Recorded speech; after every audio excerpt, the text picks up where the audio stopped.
Chapter 5 સંકર સંખ્યાઓ અને દ્વિઘાત સમીકરણ ભાગ 6 આપણે સ્વાધ્યાય 5.2 ની વાત કરવાની છે। સ્વાધ્યાય 5.2 ની વાત કરતા પહેલા આપણે જે ધ્રુવીય સ્વરૂપ જોયું હતું એના અંતરાલની લાસ્ટમાં આપણે વાત કરેલી હતી। તો એ વાતને થોડી આગળ વધારતા આપણે વાત કરતા હતા કે 0 ≤ થીટા > 2π એટલે કે આપણને જે થીટા જે આપણે લઈએ છીએ એ કયા અંતરાલમાં લઈએ છીએ 0 થી કરીને 2π સુધીના અંતરાલમાં લઈએ છીએ। ત્યારબાદ હવે આપણે વાત કરીએ કે 2π જો તમને કોઈ પણ અંતરાલની લંબાઈ 2π મળતી હોય તો તમે એ અંતરાલનો ઉપયોગ કરી શકો છો। તો આપણે અહીં અંતરાલનો ઉપયોગ કરીશું -π θ ≤ π। જ્યારે આપણે આ રીતના ઝેડનો મતલબ આ રીતના ખૂણાઓનો મુખ્ય કોણાંક તરીકે ઉપયોગ કરીએ છીએ અંતરાલનો, ત્યારે આપણે જે થીટાની કિંમત છે એ કઈ રીતે લેવાની એ જોઈ લઈએ। તો જ્યારે આપણે -2π થી πના અંતરાલમાં લઈશું ત્યારે આપણે પ્રથમ ચરણમાં જે થીટા મળે છે એ તો આપણને નોર્મલ થીટાના સ્વરૂપમાં મળશે જ। ત્યારબાદ હવે આપણે જોઈએ બીજું ચરણ। તો ત્યારે આપણને થીટા મળે છે આ રીતે, એટલે કે પ્રથમ ચરણમાં અને દ્વિતીય ચરણમાં આપણને થીટા છે એ તો જે રીતે 2πના અંતરાલમાં મળે 0 થી 2πમાં એ જ રીતે મળશે, પરંતુ ત્રીજા ચરણમાં જે આપણને અંતરાલ મળે છે ત્રીજા ચરણની અંદર એ આપણને મળશે આ પ્રકારે। આપણું અંતરાલ છે -π થી π એટલે કે આપણને પાઈને જ આધાર રાખી અને થીટાને લઈશું। ત્યારબાદ ચોથા ચરણની અંદર આપણને જે થીટા મળે છે કઈ રીતે મળશે આ રીતે, એટલે કે એની દિશા જે છે એ આ થશે। આ અંતરાલને આપણે કહીશું -π થી π સુધીનો અંતરાલ। તો હવે અહીં થીટાને કઈ રીતે વ્યાખ્યાયિત કરવું? આપણી પાસે જે રીતે 2πમાં વ્યાખ્યાયિત કરતા હતા એ રીતે આપણે આને વ્યાખ્યાયિત કરી શકાય નહીં। તમે જોઈ શકો છો તો આ થીટાનું માપ અને આ થીટાનું માપ બંને કેવું આવે? અલગ અલગ મળશે। આ જે છે એ π + થીટા છે અને આ જે મળે એ તમને π - થીટા જેવું મળે। તો આપણે નોર્મલી જે આ થીટા છે ધન દિશા સાથે આ થીટાનું માપ તો કઈ રીતે મળશે? એઝ ઇટ ઇઝ, એટલે કે π = α। જ્યારે આપણે અહીં જે થીટા મળે છે એ આપણને મળશે આ પ્રથમ ચરણ। હવે આપણે વાત કરીએ દ્વિતીય ચરણની, તો આપણે થીટા જે ડિફાઇન કરીશું એ થશે π - α સ્વરૂપે। જ્યારે આપણે ત્રીજા ચરણમાં થીટા શોધવાની વાત કરીએ છીએ ત્યારે એ આપણને મળશે α - π સ્વરૂપે, અને ચોથા ચરણમાં થીટા જે છે એ આપણને મળશે -α સ્વરૂપે। આ જે છે એની દિશા બદલાય છે, એટલે આપણે આની દિશામાં ઋણ લગાવવું પડે। તો તમે દિશા બદલાય છે તો આપણે બંનેમાં ઋણની સાઇન આપીએ તો નિશાની બદલાય છે। કાઉન્સની બારે માઇનસ સાઇન જ્યારે આવશે ત્યારે આ જે છે એ આલ્ફા કેવું થઈ જશે પ્લસ અને થીટા થઈ જશે માઇનસ, અને આ જે છે એ ધન દિશાથી ઓપોઝિટ સાઈડ જાય છે એટલે કે ઋણ દિશા તરફ આવે છે, એટલે આપણે એને ઋણ સાઇન છે લગાવીએ છીએ। હવે આ જે અંતરાલ વિશેની માહિતી જે છે એ આપણે ત્રીજા ચેપ્ટરમાં વધારે મેળવીશું, તો ત્યારે એના વિશે વધુ ચર્ચા કરીશું। આપણે માત્ર અહીં એ ખ્યાલ રાખીએ કે થીટા જે છે એ કઈ રીતે વ્યાખ્યાયિત થયેલો છે પ્રથમ ચરણ, દ્વિતીય ચરણ, તૃતીય અને ચતુર્થ ચરણ માટે। હવે આપણે વાત કરીએ સ્વાધ્યાય 5.2ની। તો સંકર સંખ્યાઓનો માનાંક અને કોણાંક આપણે શોધવાનો છે। તો તમને પહેલી સંકર સંખ્યા આપેલી છે -1 -i√3। તો સૌથી પહેલાં તો આપણે આને x + iy સાથે સરખાવીએ તો આપણને એક્સયામ શું મળે? x = -1 અને આપણને y બરાબર મળશે -√3। હવે આપણને જે શોધવાનું છે એ શોધવાનું છે એનો માનાંક એટલે કે z બાર અથવા તો r બંને કેવું છે સેમ જ છે. ચલો એટલે વર્ગમૂળમાં -1નો વર્ગ પ્લસ -√3નો વર્ગ, જે આપણને શું મળે છે? 2 મળશે. હવે આપણે જે શોધવાનું છે એનો થીટા શોધવાનો છે, કોણાંક છે એ શોધવાનો છે. તો કોણાંક શોધવા માટે આપણે જે x બરાબર શું મળે છે? r cos theta.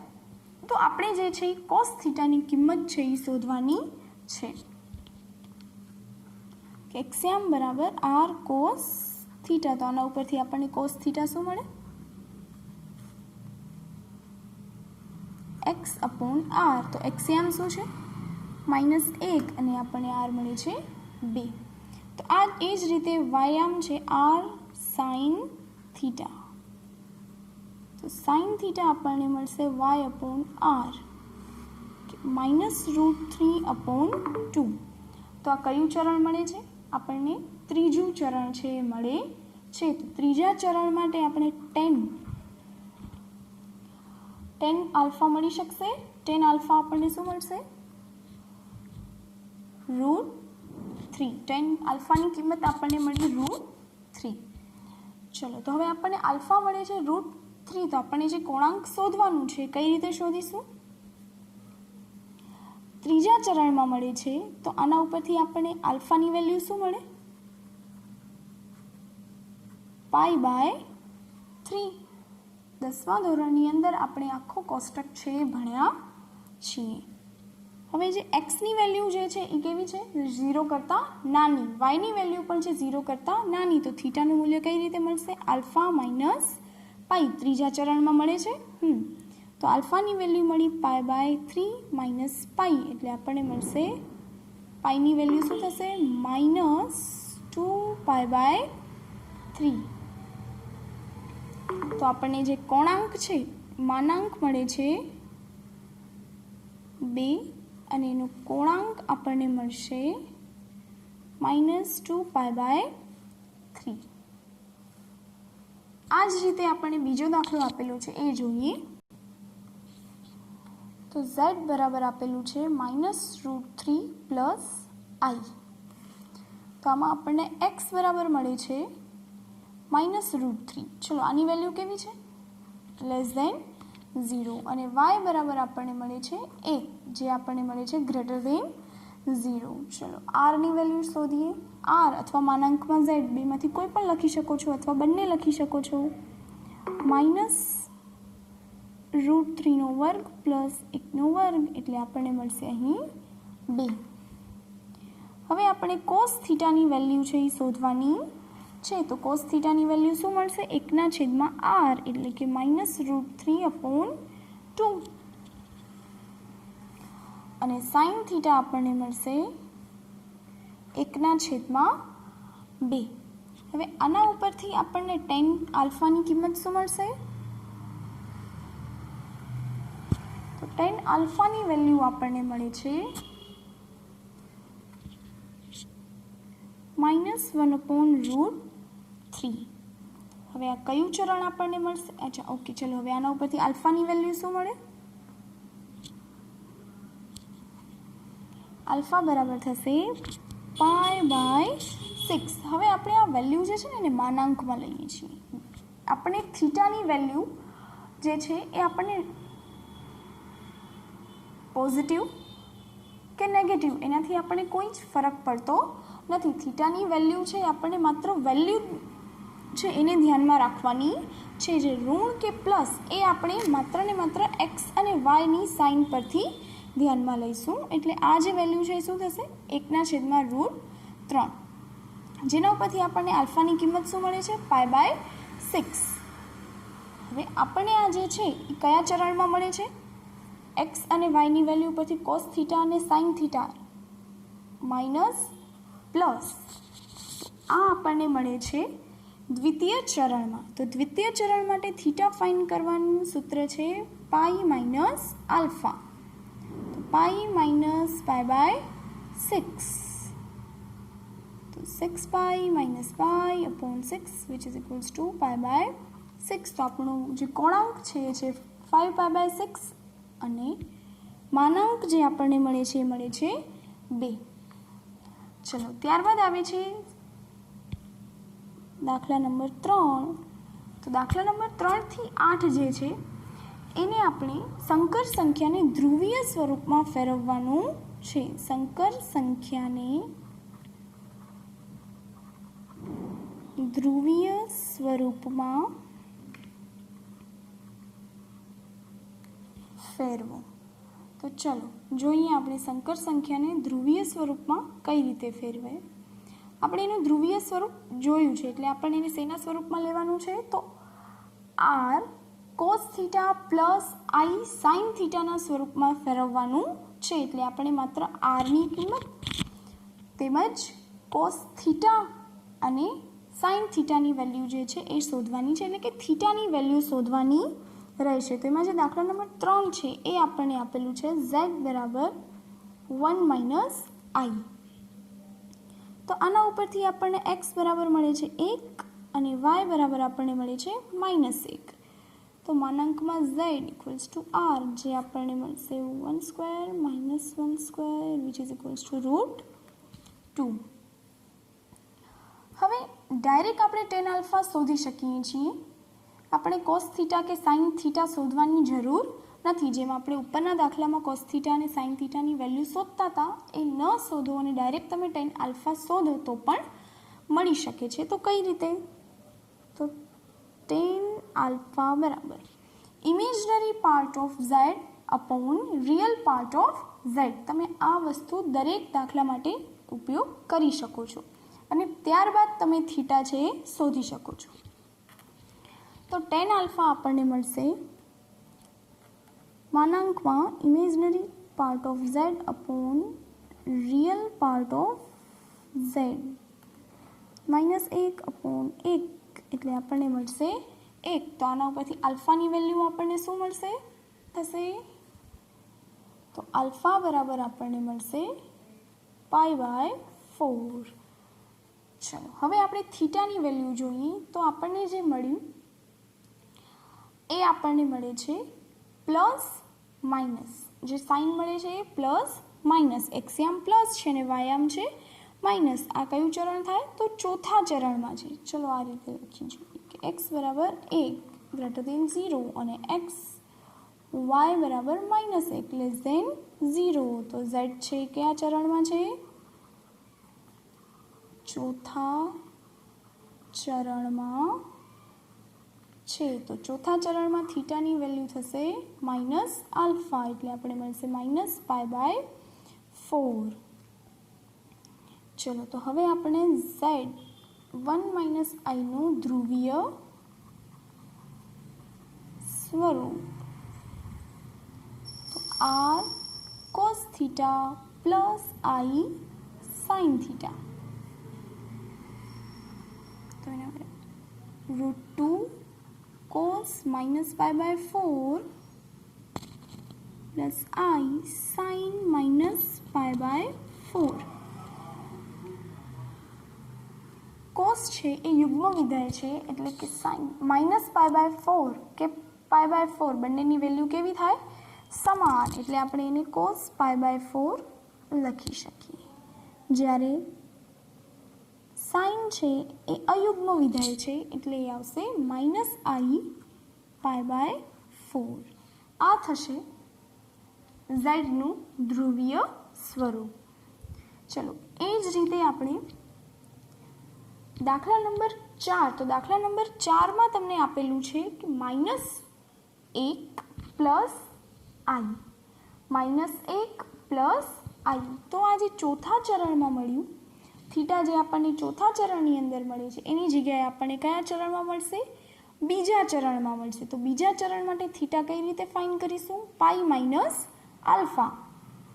એટલે અહીં આપણને મળશે x બરાબર -1 અને અહીં મળશે y બરાબર 1. તો એના ઉપરથી આપણને z કયા ચરણમાં મળશે? બીજા ચરણની અંદર મળશે અને બીજા ચરણમાં આપણે π - આલ્ફાથી થીટા છે એ શોધીશું. તો π - આલ્ફા એટલે તમને મળશે 3π/4. તો અહીં આપણને જે વેલ્યુ મળશે એ 3π/4 4 એટલે આ દાખલો તમે હોમવર્કમાં કરી શકશો. ત્યારબાદ આવે છે દાખલા નંબર 5. તો દાખલા નંબર 5ની અંદર તમને બંને જે વેલ્યુ આપેલી છે એટલે કે z જે તમને આપેલું છે એ -1 -i એટલે કે x યામ અને y યામ બંને તમને આપેલા છે નેગેટિવ, એટલે કે બંને નેગેટિવ આપેલા છે એટલે કે કયા ચરણમાં મળશે? તો તૃતીય ચરણમાં મળશે. તૃતીય ચરણમાં આપણે ફાઇન્ડ કરીએ છીએ આલ્ફા માઇનસ પાઈથી. થીટાની વેલ્યુ જે આપણે ફાઇન્ડ કરીશું એ કરીશું આલ્ફા માઇનસ પાઈ, એટલે આપણને મળશે -3π/4. તો સેમ બાકી જે આપણે વેલ્યુ પુટ આઉટ કરીએ છીએ એ જ રીતે વેલ્યુ છે મૂકવાની છે. ત્યારબાદ આવે છે દાખલા નંબર 6. તો એ જોઈએ કે z બરાબર -3. તો આપણે એને -3 પ્લસ i શૂન્યથી લખી શકીએ. તો x બરાબર થશે -3 અને y બરાબર આપણને મળે છે 0. આરની વેલ્યુ શું મળશે? 3. ચલો ત્યારબાદ tan આલ્ફા. તો imaginary part of z upon real part of z 0/1 એટલે કે 0. હવે ટેનની આલ્ફાની કિંમત 0 ક્યારે થાય? જ્યારે કોસ 0 હોય ત્યારે.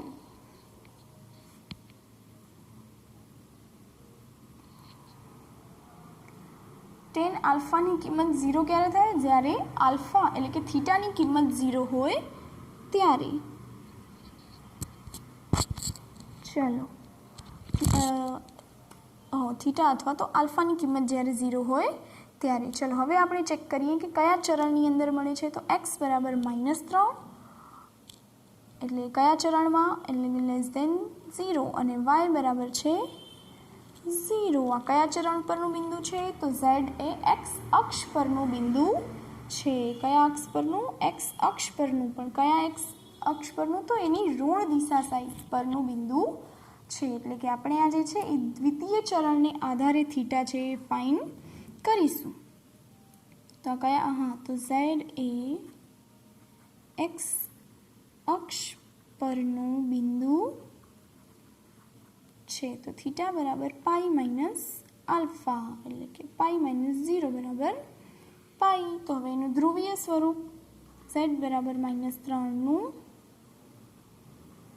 ધ્રુવીય સ્વરૂપ r cos theta plus i sin theta r 3 cos pi plus i sin